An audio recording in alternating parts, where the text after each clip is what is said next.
Educating, informing, serving. Fact TV, keeping government honest.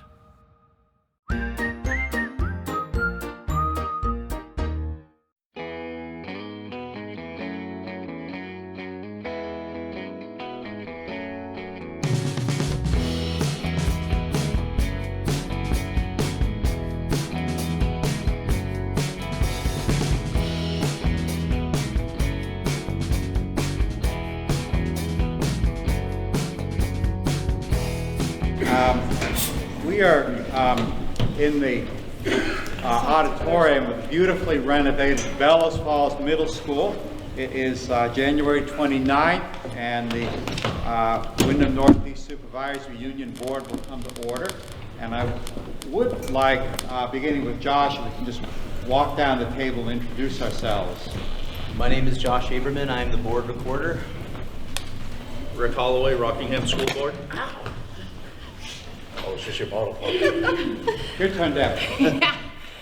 Deb Wright here, Bellswell High School. Jessa West Clark. I'm from Grafton and the Union Elementary Merger District.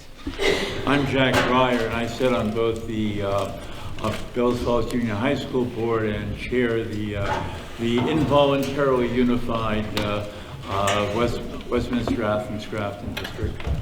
I'm David Clark. I represent Westminster on the Union High School Board.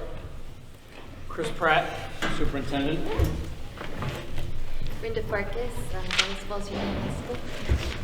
Liz Morgan on the Athens Grafton Westminster Board. Charles Chase, I'm on the Athens Grafton Westminster Board. Molly Bannock, Westminster Chair of the High School Board. Okay. Adjustments to the agenda. I have one, which is to add real estate to executive session. This is ours down here, though. Okay. All right. I'm going to see if I can use this. Before we get into communications and public comment, of course, that's I'm sure the reason that many of us are here. I'm hopeful that if there are any questions which need answering that do not appear on our list from last week, that we could get some early hands and add those. Otherwise, I expect that when we get into Superintendent Pratt's reports about steps taken since our last meeting, that may also be an appropriate time to have some back and forth. So, communication and public comment. Just quickly, is there a statement tonight from the association, or should we just take hands? All right then. Is there anybody here who would like to speak? Well, all right then. Let's go right down to unfinished business. Reports and updates from the business office. Item 4A is update on payroll matters. Superintendent Pratt. Good evening, everyone. Thank you for coming out again. I think we were together a week ago at this time. So there's some updates I do want to share with everybody. I've shared most of them with most of everyone through the website, my blog, different areas through email. But going down so far the list I have, I'm just going to start at the ones that I have put out there and got answers to. First one is, how is the Northeast going to calculate lost interest for 403B accounts? Well, following the last week's meeting, I reached out to Ameritrade and I asked them to provide us with a sheet so I have a understanding period of what those losses look like for any of you within the 403.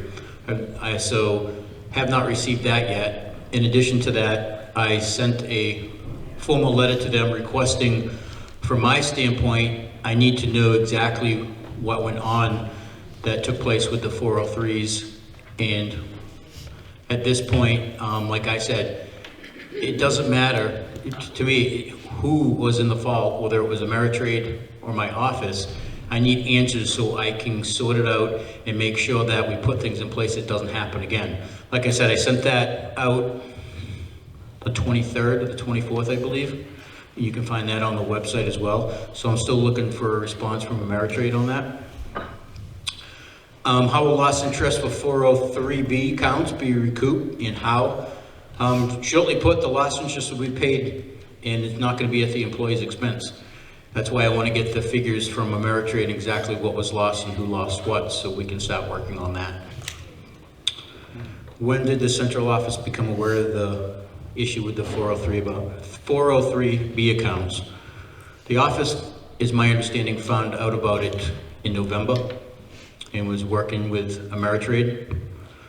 Full disclosure, I found out the Wednesday of last week before this meeting, so there was a little lack of communication there. I'm not saying to point blame, but I'm just saying, look, we all know that's something we have to continue to work on.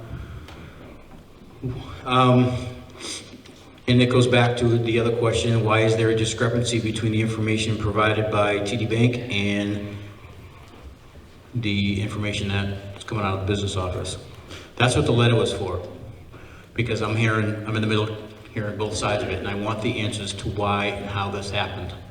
Because if we don't get those answers, it's going to be really tough to make sure it doesn't happen again. So I'm hoping through some kind of correspondence with Ameritrade that we're going to have answers in regards to what did take place. Any questions yet? Good. Like I said, the letter that I did send to Ameritrade, I did publish that on our website, so you can take a look at it, so you can see the information that I'm looking for as a superintendent. What will be done to ensure substitute teachers are receiving the correct pay for the correct hours?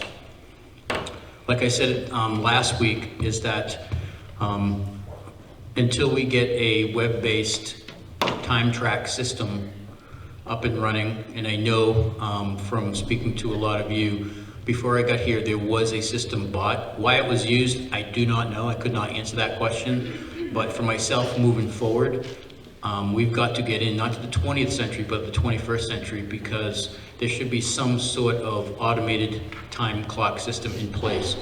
What I found when I was looking into this, because in early on when I was noticing that substitutes or even people who are paid hourly, I was looking at the sheets and figured that the amount of times that those sheets change hands, before it even leaves the building, it could be up to 4 or 5 times before changing hands before it even gets up to the SU office. And for me, that's where it can go wrong in regards to, you have people relying on those timesheets to get paid, and they're switching hands that many times, something inevitably is gonna happen. So I did go through and I worked and I streamlined the process as much as I can, so it's switching fewer hands and it's getting up to the central office in a more efficient way, and so they're not being lost.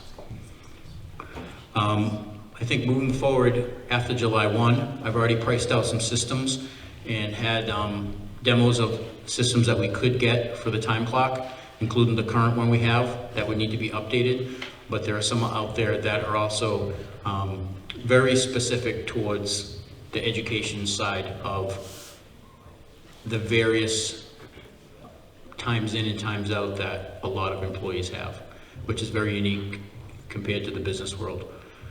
So I am looking into that, and after July 1, I really want to work on instituting that and getting people trained so we're not up against this problem again. Yes? Would those time clocks be compatible with your software?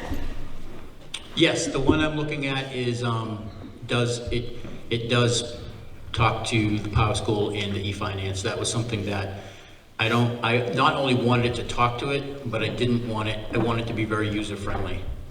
You know, so I did get a price on one. I can't remember the name of it off the top of my head because I've looked at so many, but it'll be compatible. You can use portable devices to use it as well. And so once it's in there, it can just be sent over to the e-finance system. Because right now it's like, with the paper sheets, during the Industrial Revolution, they had time clocks, for crying out loud. I mean, we gotta catch up to speed to that, because once we have the timesheets, you have, before they leave, the person doing them is calculating them, and then once they get to the central office, they gotta go calculating all again. So on top of everything else, it's very time consuming.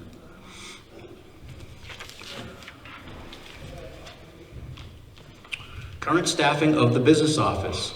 Like I spoke to last week, currently the business office is fully staffed as of January 14th. I have already, the other day, we know that Edie Lou Cole, the current business manager, is retiring. So Teresa Taylor will be taking over her position as business manager. And so I posted the staff accountant position. So I would like to get someone in there sooner so we have the time for Teresa to work with the new accountant. And then also when that accountant's in there, then she has time to work with Edie, so there's a smooth transition in regards to the business office. So we're well underway, far before even the summer gets going. And we'll definitely be underway for the fall. It's important to have a transition plan so we don't run into some of these problems again. So that's where we are currently with the staffing. That job has been posted. I checked before I left. I don't have any applicants yet, but I'm going to remain optimistic on that. Yes.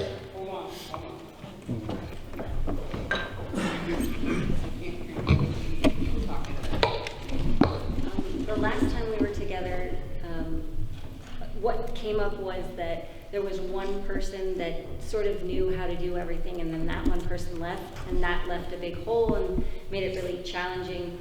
And my question is there more than one person now in the business office that can understand and use the software so that going forward, if that one person is out, there's still other people who can fill the hole?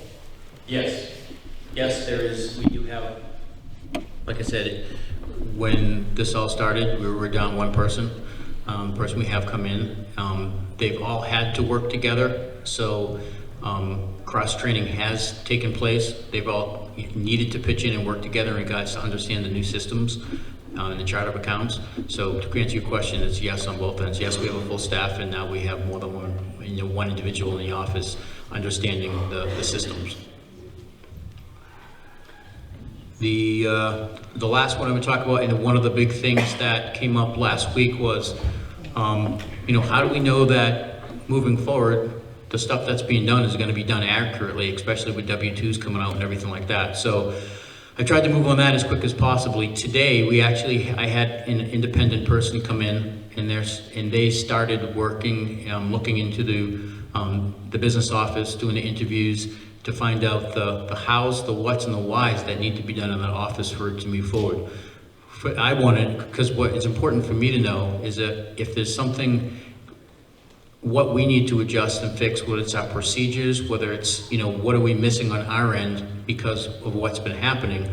But I want, just like all of you, that independent voice coming in, looking at it and saying, okay, this is where you had legitimate concerns and it held everything up. But on the other end, these are areas where if you address these, this wouldn't have happened as well. So I want the same answers all of you have. She started today. How long she will be there? She's going to be there until we get the answers I need to move forward to fix these problems so they don't happen again. So that's what we currently are as of from last week. There's been a lot of movement. I've been trying to be as transparent as possible with all of you and get emails out there to let you know what's going on, because it is very important for me to make sure that this problem is fixed and we move forward together. But once it's fixed, that it's going to be done, it's going to be done correctly, so we're not going down this road again. I want the same answers you guys do, and I don't think any of you have ever heard me give an excuse for anything that's happening, and I will not do that. There is no excuse for what's happening. All I can do is continue to push forward and do everything I can to make sure that you guys are getting paid, and you're getting paid knowing that it's done accurately. So, thank you. Chris, let me just ask, are there any questions from the board? Okay. Are there any other questions from the public? It's Brenda, is it? Last time we were here, I asked a question about communication, and I have another question about communication, or asking for a clarification. The business office is in the same building as the superintendent's office, so I think for myself personally, it's very annoying knowing that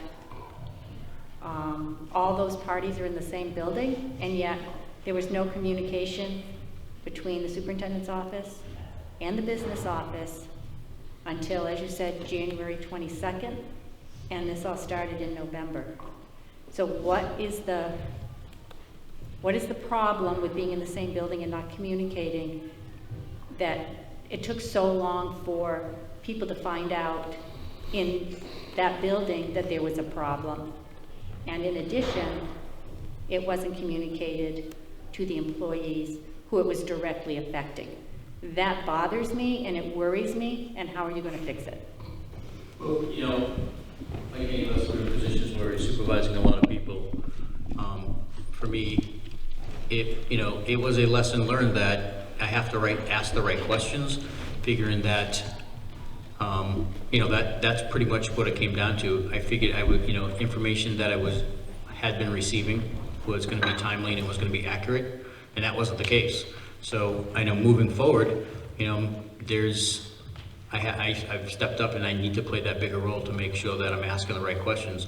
But a lot of times, I'm not an expert in everything that needs to be done, and it's learning the right questions to ask. And I think through this process here, I definitely, know the right questions to ask in regards to make sure that communication is happening. Because, you're right, there was a breakdown in communication, there was a lack of communication, and there was inconsistent communication. And so moving forward, why it took place, all I can say, a lot of it, that's going to be on me, because, I wasn't asking the right questions in order that I thought I was asking, to make sure that people were being informed. Brenda, Jack Breyer would also like to respond to your question. I spent a fair amount of time, as does Rick Holloway, marching up and down the two floors that separate the superintendent from the finance office. It's a locked door. There's at least a couple of people that have mobility issues. It's not as easy as you might think. I would point out to you something that I think is important, because I was there for some of this. During November was the first time, as some of you will recall, that the e-finance system crashed and burned around everybody's ankles. And there were a lot of things that were being dealt with at that particular moment, like where's everybody's paychecks? And it's obvious that this one fell between the cracks, but I would at least ask for your understanding that the first task was making sure everybody got paid during that period. And if there wasn't communication about some of these other things, that might explain why. I'm just telling you from the perspective of somebody who was there. This was just not, I don't think, on people's radar.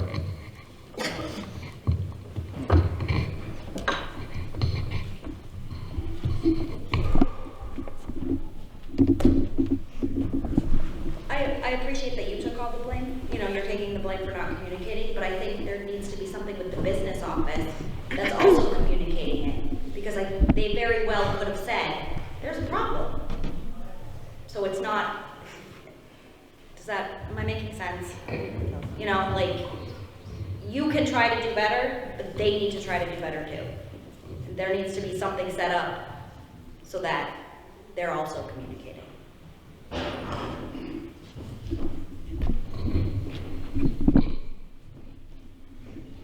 Sean?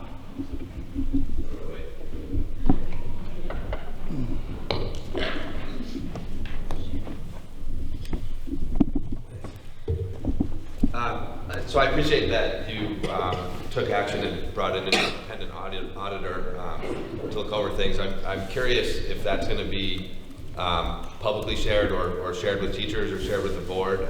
Unfortunately, this whole situation has really shaken my trust in the system and the accuracy of anything that's happening. And I used to blindly have my direct deposits go in and whatever direct withdrawals taken out and not pay too much attention, because I trusted the system and I knew if there was a problem, Lori or Susan would catch it and tell me. And this whole system, or this whole event, it just kind of word of mouth eventually led to looking at various things. And it took, like you said, from November. I think January 10th is when it occurred to me to check the 403B, and that's when a few of us in the math department looked into it and spent a lot of time on the phone and figured out that that was not being paid either. So I guess, is that something that we're going to be able to see? Sean, I'm going to respond to you on that. When we were in this room last week, I said that there were issues which were personnel issues, where we have very limited room to discuss them. And then there are policy issues, which are really a matter of the public's right to know. And with regard to your question, what we are talking about here really is a policy issue. Obviously, the efficient functioning of the business office and the superintendent's office in general is very much a policy matter, and that is something that will receive a public response. All right, thank you. And Sean, in addition to that, I think that's, you know, for me, that is the ultimate right there, is getting things in place, getting the right people in, so we can rebuild that confidence that needs to be had in my office. You know, the first step is having this independent review come in and look at everything. If we need to go further and have a very focused audit that needs to be done and pay the money to do that, you know, that'll be looked at as well, and we'll do that. For me, we can't move forward until we've reestablished that trust and knowing that things are where they should be. And it's going to take a little while, I understand that, but I'm going to continue to get the right people in so we can get back to where we are. Because you're right, you shouldn't have to know, you know, if your paycheck's right, or your W-2's right, or if the 403's in there. You know, I understand that, and I'm going to do everything I can to make sure that we rebuild that trust, and that moving forward, there are things in place so nothing like this happens again. You have the microphone, Denise. And I have a question, David. Let's use it. So my question is, besides the 403Bs, has there been any indication that the VEMRs have not been taken care of? No, it's my understanding that they are taken care of. From who?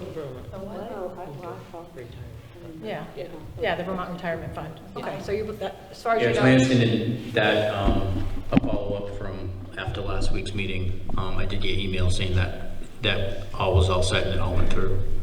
Thank you. Molly got a hand. You had mentioned the delivery of W-2s, and I'm wondering if there is any sense of a timeline on the delivery of those. From last week's meeting, they need to be out no later than the 31st, and that's what the plan is. And how can we say accurately that they're just going to be what they're going to be?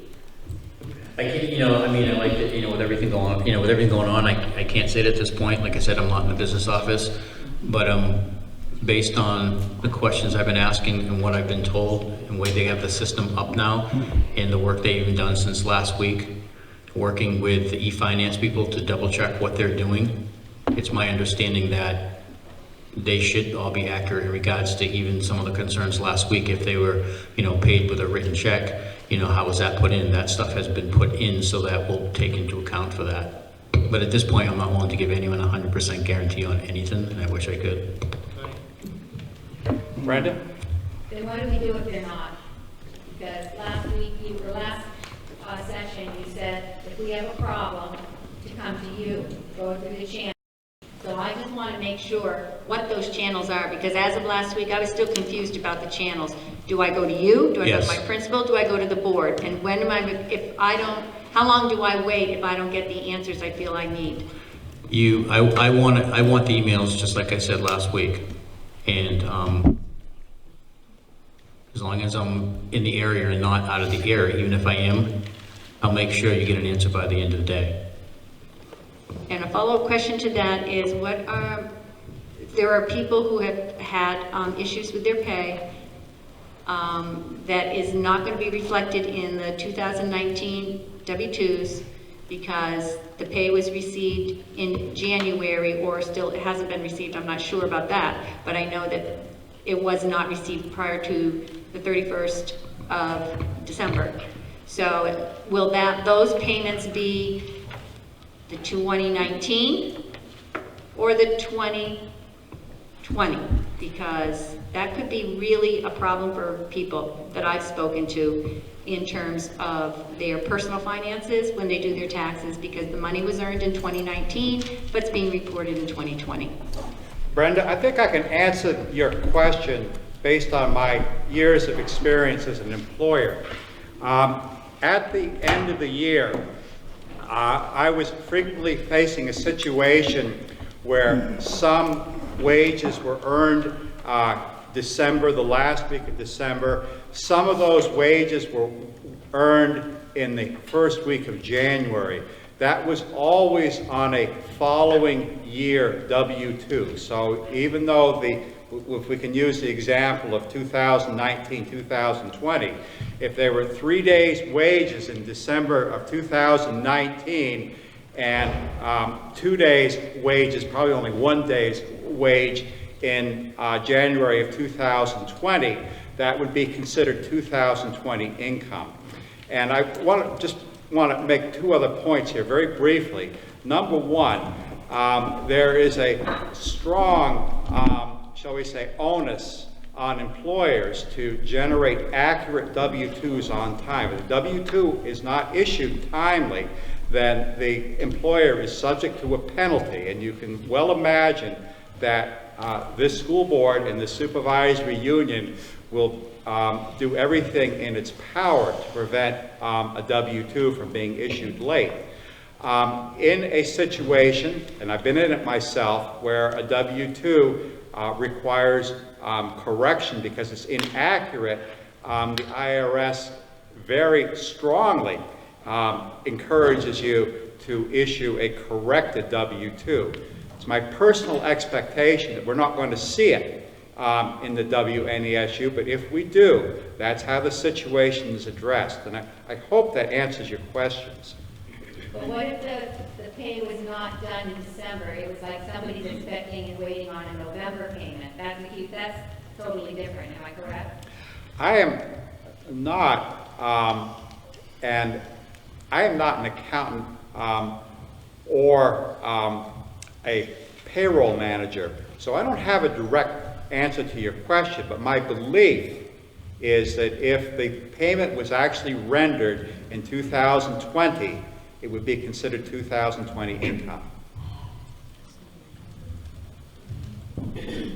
Shouldn't it be when the money was earned, Right. not when it was paid? I've had it happen to me. I don't know about the end of the year split because the pay period does, but I've had to receive back pay the next year or even 2 or 3 years later, and it comes in as that year's income. Do it. We're done now. I'm sorry, personally, I've received back pay. Turn it on, Jessica. Just slide that over. We'll switch up. There we go. Okay.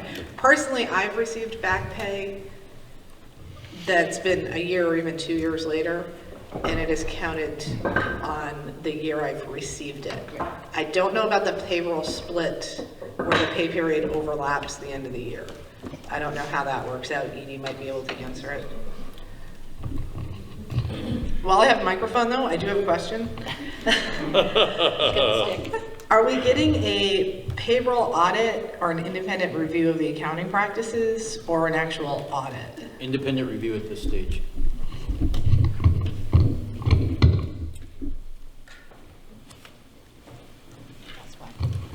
I think your question is not directly on our list of questions. It is pertinent, Brenda, so hopefully Josh has it down and we can get you an answer for that, maybe even by the end of the week.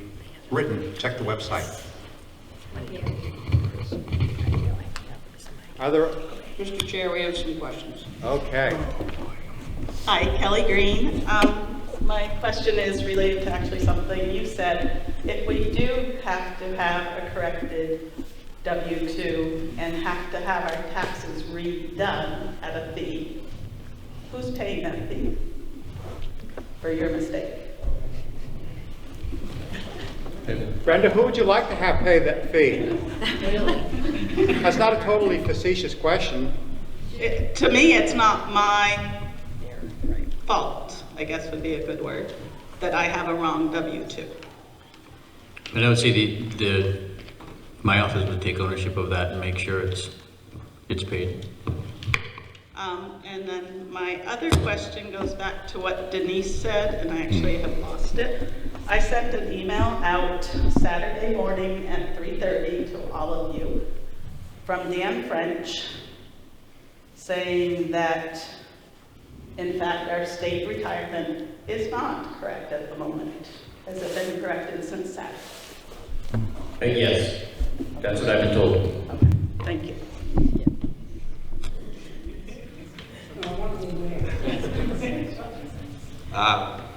So I sounds like maybe, and I don't remember all the questions, but some you were able to come up with answers for, and some you weren't. I was curious. I know that there was one added late about life insurance, and Edie kind of sent me a response that I didn't fully understand, and I was just curious if you had any input on that. That particular question that you sent to Edie, I couldn't elaborate on. I don't know enough about the ins and outs of the health insurance to the question you were asking. Mike's coming around the room here. Is it life insurance or health insurance? Life insurance. Life insurance.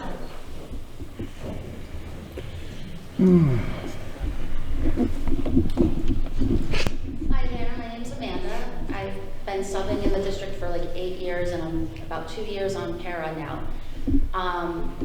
I never questioned my paychecks before, so I foolishly was not 100% on top of keeping copies of my timesheets. I've gotten much better about that.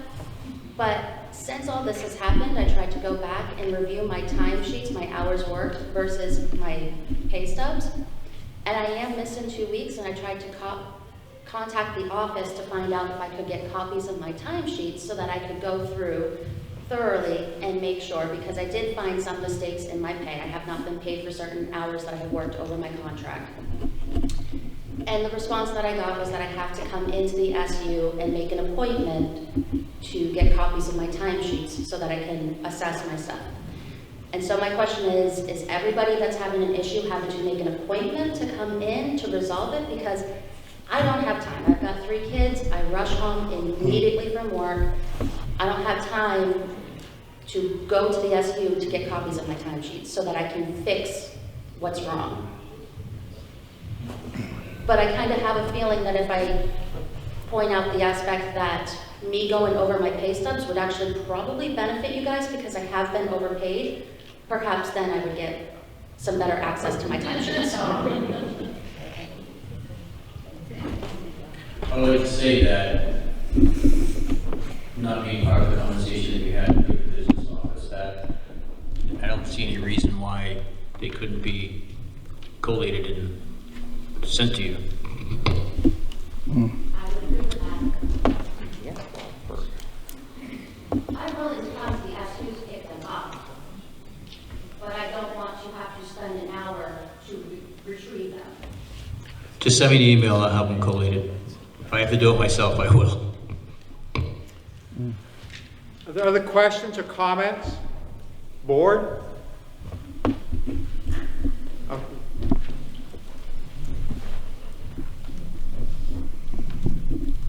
I have another question about our 403B. I checked this morning and I have no deposits for December, but I have 6 deposits in January. And I thought I understood last week that the deposits were going to be made individually so they could be credited to the 2019 year.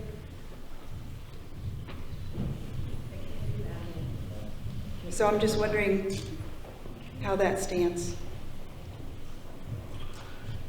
From last I heard, they're still currently working on that right now as we speak. Who's working on it? Who's working on it? They're working with the Ameritrade to get all the 403 stuff continued to sort it out and put in the right place. Can we give them a time? Can we have a time limit? So, like, the business Paul and Ameritrade probably got a few other things to do besides us. You know, we're gonna have a time limit because this was November to January before we found out. I personally do not want to have to wait till July 1st to find out that, oh yeah, they finally went in. I mean, there's got to be a time limit here. That we can't be waiting forever. I don't think, anyway. Brenda, I just want to point out that Chris Pratt has queried TD Ameritrade in writing, has not gotten a response. So to a degree, we are working on TD Ameritrade's timeline and not entirely on our own. But I'm going to pass the mic over to my board colleague here, Jack Breyer, I think also wants to respond to you. I'm not sure I do. Here's the thing. We've all sort of figured out that there's an upload function in the software that was the same that was related at least to the upload function that screwed up the payroll. And it didn't, when that malfunctioned, it didn't notify anybody that it had malfunctioned, which is why payroll upstairs and everybody was running around with their heads cut off trying to figure out what on earth had happened, and we're doing small manual runs to get everybody paid. Now, I've worked and consulted with folks like Ameritrade in past years, and if a account manager has an account like this district and fails to get paid for months and doesn't call and say, gee, where's the money? Because the money was actually there, but they weren't seeing it because there was a transfer issue because the software was screwed up. Some of it might be on us, yeah, but I would say the bulk of this is really on Ameritrade. They have account execs whose jobs depend on making certain that they hit their monetary targets every week. There are people that are paid to go check to make sure that all the money is paid to them that's due to them. That didn't happen. Now, I'm willing to have us take responsibility for the fact that we didn't go through everything and say what else is broken when we found out the payroll system was broken. But there's a partner here, and the partner is going to have to own some of this too. And I think that I'll just ask your patience while we get this worked out. But this is not something that was just on us. It really isn't. Two hands, Molly. Jack, to follow up with that, so I understand that Ameritrade has account executives to do that. Does the federal government and the IRS, I mean, I'm not real sure that my federal taxes have been paid. How about the state taxes? Do they have an account exec who is looking to see if those uploads happen? I'm not real sure. I went on to Social Security and the data has not been transferred yet from last year. For Social Security. That was as of Saturday when I checked, but I don't know what the time limit is. I don't know what the deadline is for that to happen. And I wasn't able to check the IRS because I don't have an account, so I'm in the process of getting an account. But I'm not real sure if those taxes have been paid. How do we find that out? I think one of the things you do is you have somebody who's been paying attention who asks a question to us and say, hey, in the list of things that didn't get uploaded, if you check X and Y, I think that's a great question and one we're going to have to follow up on. It's the first time that it's come up, but it's an absolutely legitimate question to ask because now that you mention it, I'm wondering too. We'll have to find out. Because if 403 didn't get done, FSA didn't get done, problems with health insurance, I mean, you're looking at every deduction, every upload function, every deduction is a suspect at this point. That's one of the reasons why we have an accountant in as a consultant to walk us through all that. And I was there today, and the consultant was there, and I believe that's what they're busy doing.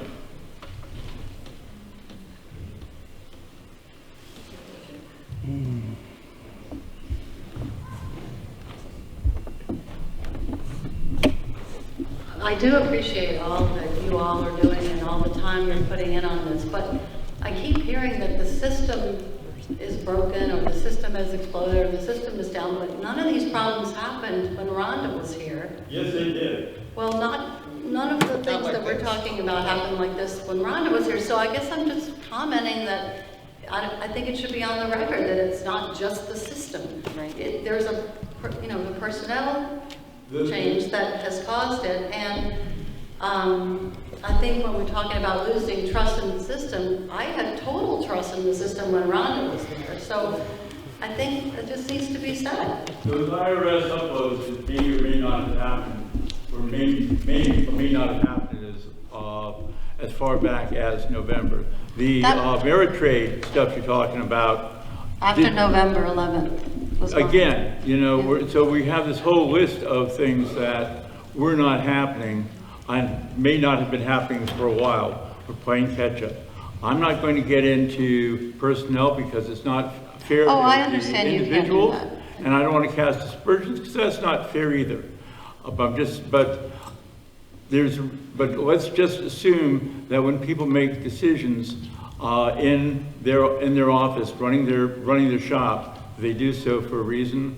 And I think it's only fair to let that drop at that point, because otherwise I would hate to have my employee record discussed by dozens of people when either I'm present or in front of me even. Oh, It's I just not understand, fair. and I just want it to be on the record that it's not just about the e-finance system. I just think that's important.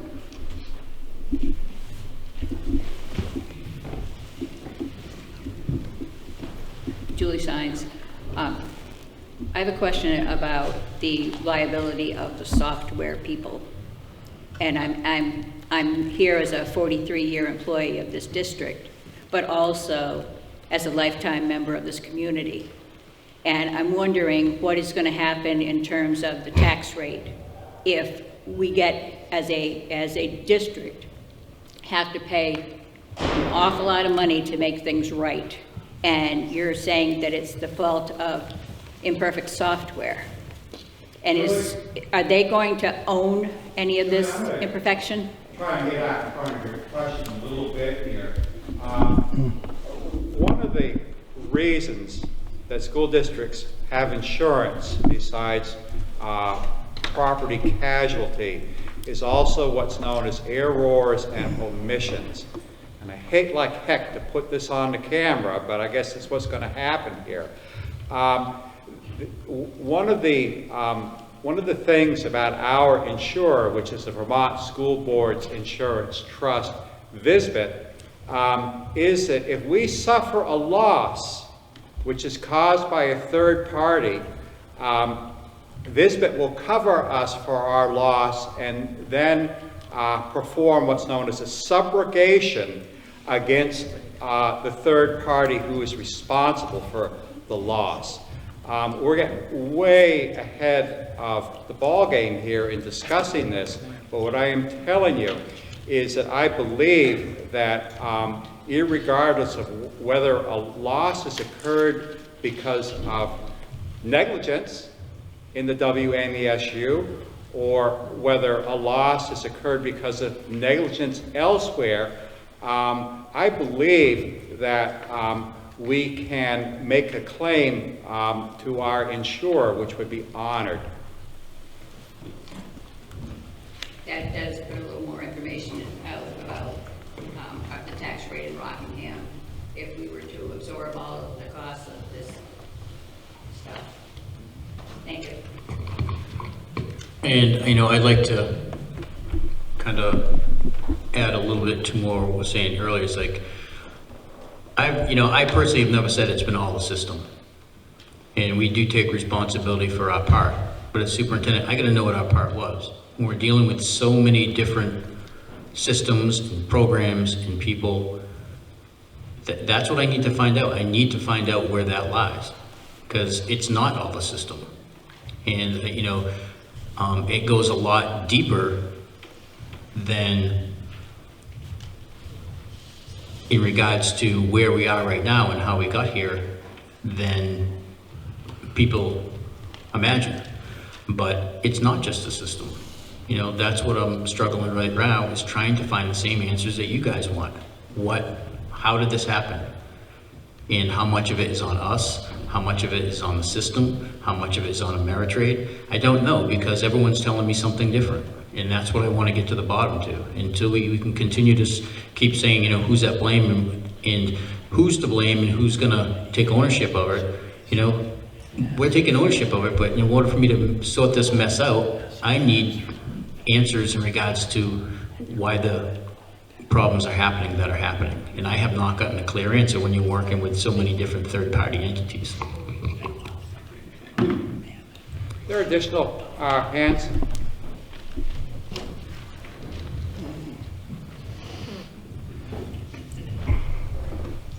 One of the things that we had mentioned before was the co-curricular pay being paid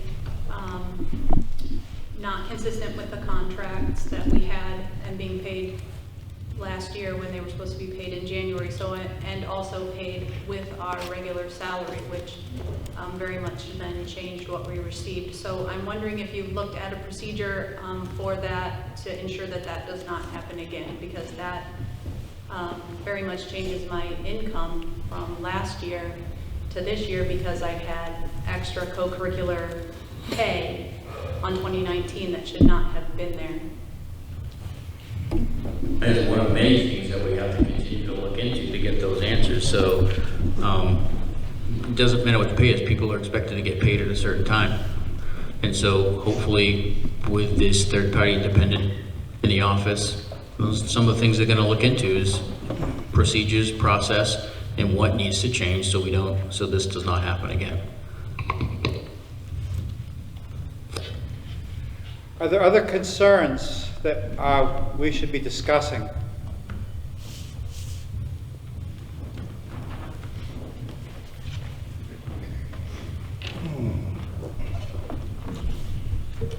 So as this third party, I don't want to call it an audit, but consult, whatever, goes on, and as those answers become available, will we be provided those answers as they become available, or will we have to wait till the very end to get all answers? I would think that we would get them as soon as you know the answer to a few of the questions. Those are put out just like you put the answers to these questions from the last meeting. Because if we have to wait till the very end, my fear is that we're going to have people who leave because of, you know, they find different jobs. Time's going to go on, and as time goes on, you know, and it doesn't become a forefront issue, I don't want it to just go by the wayside. I think we deserve those answers as soon as you get them, even if it's not, the list isn't complete yet. No, I agree. I want to get the answers to all of you as I get them. And I think holding on to them isn't going to do any of us any favors. You need to know that we're working on it. If we're not giving you answers, it's going to look like it is falling by the wayside. So Brenda, I agree with you 100%. As I get the answers, I know we're going to get a final report, but I'd like to get answers before they go to final report. And even if they're not, you know, all brushed up, at least you know what we found out thus far.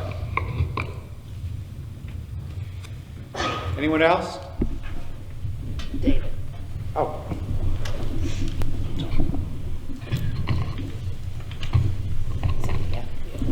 Any of you who read the Reformer article probably noticed I had a comment in there, and that was that I wanted answers, I didn't want to see spin. For me, it's very important because as I know it's important financially for you, but as a trust, as having faith in the central office, that as a board member, you anticipate that things are going smoothly, and then you find out all of a sudden it wasn't like that. And according to people who have commented to me via email over the weekend and into this week, it's been a lot longer than the last few months. It just hasn't affected as many people. And that would mean on the old system, not just on the current system. So there have been things that have probably been going along for some time and affecting some people in small or in whole or in part. And they've just snowballed to the point we are at now. I want answers horribly bad.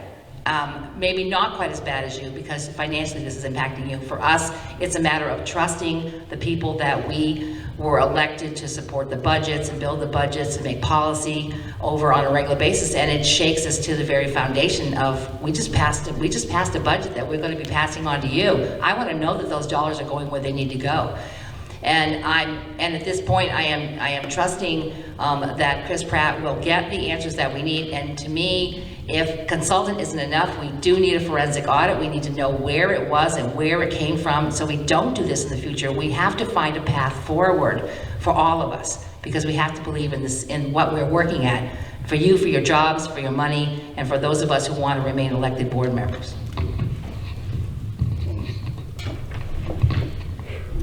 Is there anyone else with a concern or who would like to comment? Rhonda, I see your hand up. Why should I, Molly give you the mic, I think easier down here where I have diminished hearing. You do as well, Jess? I would just like to say that I was fired because I was unable to get payroll done in the new system and make the new system work efficiently yet. No matter how hard I tried to get the payroll done, I could not meet the imposed deadlines that were given to me. And yes, today the newspaper did indicate a dollar amount in regards to overtime. And as people are well aware, I did work a lot of hours. And even though I worked all those hours and got paid, some of them I got paid for, some of them I did not. People know that I worked sometimes around the clock. And I enjoyed my job, and I appreciated having a job. And when the payroll system wasn't working, then the business office received notification that if payroll was late, someone would be fired. So there again, there goes some more overtime because I needed to assure that I could get it done on time. And I also would like to express all of the the gratitude for everybody here and anybody that has shown me support through the WNESU. A lot of employees have stepped up and showed how much they appreciate what I've done in the past. So thank you.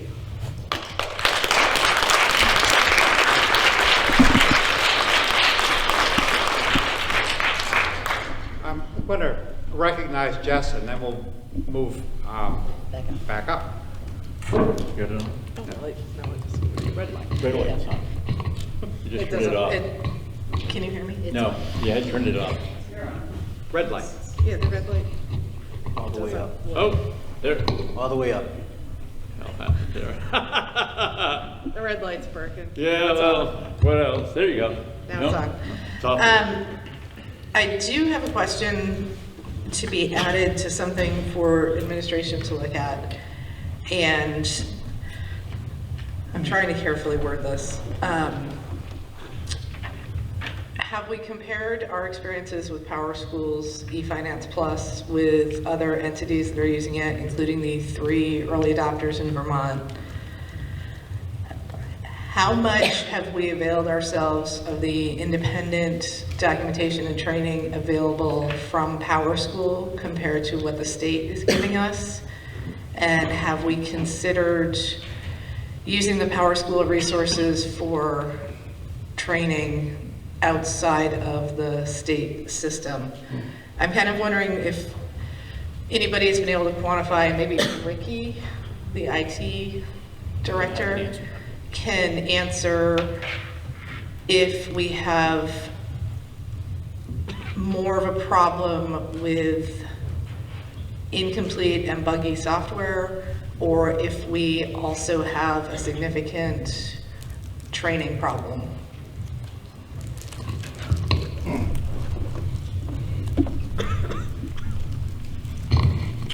The answer to your question is both. When this initially came out in the state, it said this is the software we're going to, it's mandated. I believe that was probably 2 years ago. I know I was still superintendent in Wyndham Southwest, and they were looking for initial SUs to get on board to almost like pilot the system. And I believe at the time there were probably, I think, 12 different SUs who came on with Wyndham Northeast. And within a short time, it dwindled down to 3, Wyndham Northeast, Windsor Southeast, and St. Johnsbury.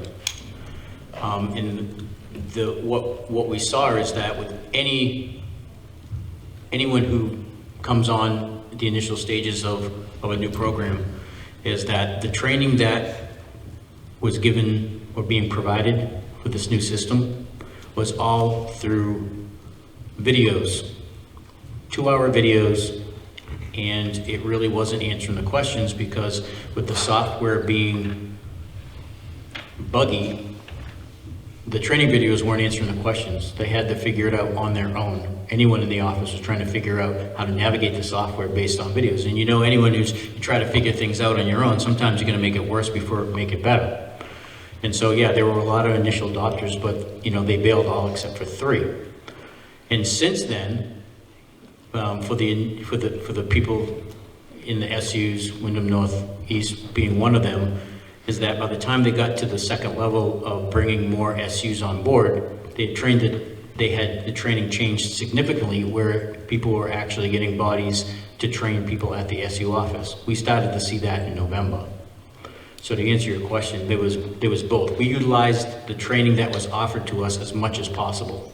But when you don't have bodies on the other end to assist you in that in the first, you know, I think they started the initiation before I even got here for the new system, is that if you can't get answers, you can't move forward. And if you're trying to fix them on your own, sometimes you're gonna make it worse. But since then, the state has adjusted how the training modules work. And there's actually people on the other end of the phone, and there's actually people coming to the site to work with business managers and business offices because of all the, I'd like to believe it's because of all of the issues that came up with the 3 remaining SUs who stayed on with e-finance. And as far as the training, you know, since they've adjusted the training, yes, we're using it on a regular basis through phone calls. We've had people come down, but that really didn't start until November, late October.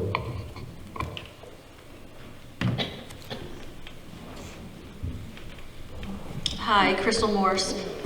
So if you finally had somebody to come in and train personally, why didn't you have that happen when Rhonda was there? Why did you wait till November when you'd already let her go? State didn't have access to the people on the ground doing it. It was all based over computer and videos.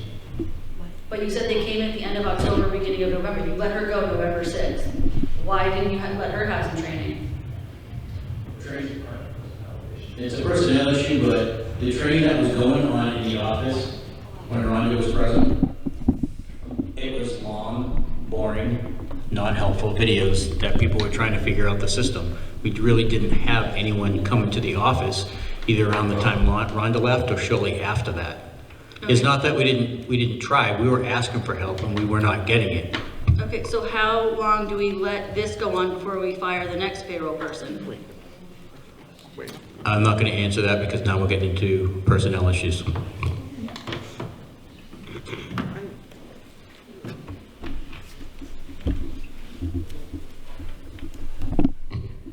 I'm sorry, I'm not trying to be confrontational, but the only training we availed ourselves of was what the state provided. We didn't go directly to Power School for documentation. They have Power School Academy, they have independent learning. It's a different program. It's eFinance Plus. It's a different program though. They own the company, but it's a different program. It's Power School and eFinance. Power School is a student-based data system. eFinance is not. But I'm saying if you go to Power School's eFinance site right now, you can order independent learning. Why did we not consider that? We did not have that available. What does Ricky, they've had it available. I looked a couple months ago. You know, I'm wondering I would what the. appreciate these questions prior, not during. Okay, It's an ambush. I'm not trying to ambush you and I'm not expecting answers right now. Maybe we could have our IT people take a look at it. No, I'm just saying I'd appreciate board members asking the questions prior so I have the answers to you, not during, where I'm being put on the spot. Fair enough. I'm not expecting an answer right now. Thank you. Crystal, you have indirectly raised a question that we need to address, obviously. And Josh, do you have the question, which is sort of an amalgam of Jess's observations and Crystal's question? Yeah. I'm confident I do. Okay. Give it back to us, would you? Yeah. Crystal was asking why there was not training made available while Rhonda was employed in the business office.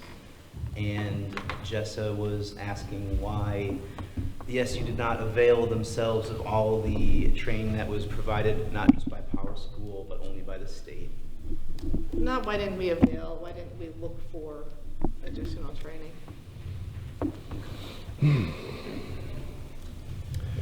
Are there other questions or comments? Okay, questions or comments from the board?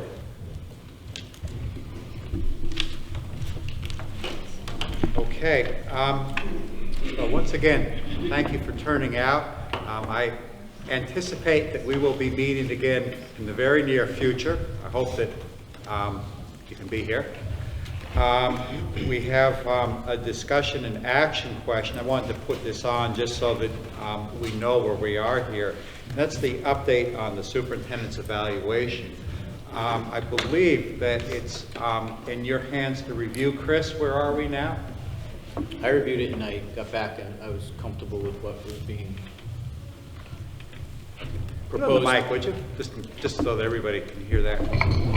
The board came up with 2 different evaluations, and I reviewed them, and you know, I felt both of them reasonable. I am open to it. I want it to happen.